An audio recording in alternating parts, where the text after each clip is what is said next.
So I was going to create a follow-up video to my genocentrism video that I put up previously, detailing hypergamy and male dominance, but something else pops up, something that is also quite important that I have been trying to address for a long time, and that is the matter concerning fertility rates, and thus the title of this video, Who is Making the Babies? Now, if you have spent time in this side of the internet and not even in the MGTOW community, just the manosphere in general, you will come across some comments about the demographic crisis of the West, particularly that of Europe. These arguments particularly came from the alt-right, and it usually follows this sort of narrative, that is, Europe is facing a demographic crisis, and fewer women, particularly of white descent, is having children, and thus the fertility rate is decreasing, and that the immigrants from third world that breed like rabbits is flooding Europe to take it over. And this is basically the gist of it, with the occasional rant on the white race and the white genocide and the Jews and the usual stuff. And when you look at the statistics, you can see their point. This is the graph of the total fertility rate of the many different countries in the West. Now, the total fertility rate is the number of children that would be born to a woman if she were to live to the end of her childbearing years and bear children in accordance with age-specific fertility rates of the specified year.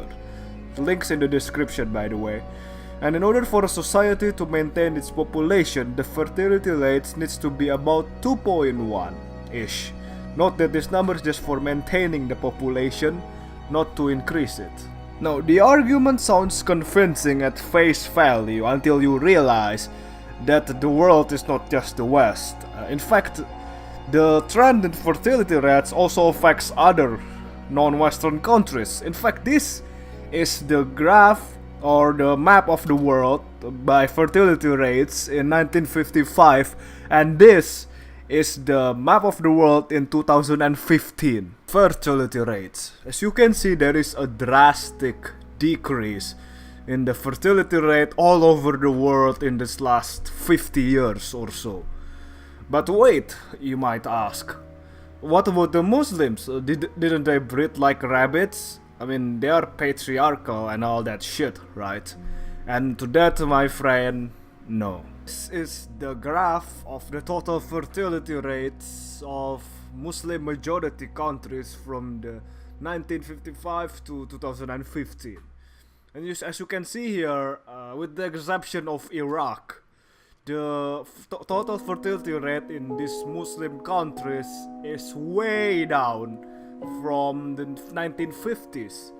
And with countries like Indonesia sitting just at the replacement level, and even countries like Iran, for example, that dipped below replacement levels. For disingenuous and incorrect to suggest that these Muslim countries are growing and are going to take over the whole world. But some of you might still object and say, wait a minute, what about the refugees?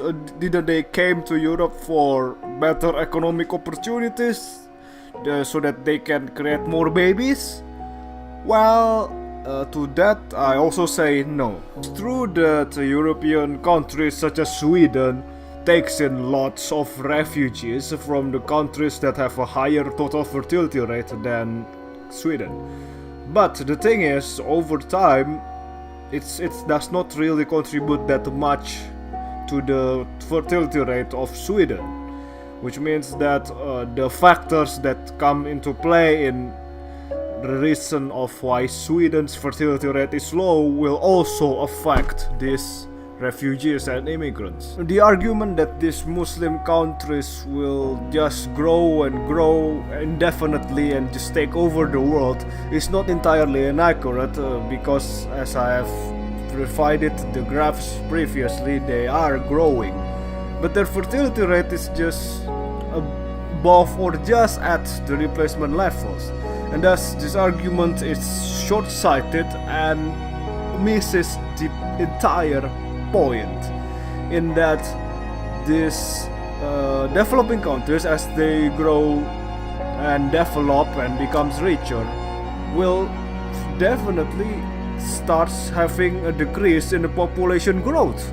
And this happens in every developing countries. I mean, irrespective of religion, irrespective of race. To mention that there are many factors in determining the fertility rate. You know, the economic conditions, the social pressures, the family court, the state of the relationship between men and women in a particular society. And all of these factors will change when those immigrants came to Europe, because, well, it's just not the same country anymore. The forces that promotes fertility is just not there anymore.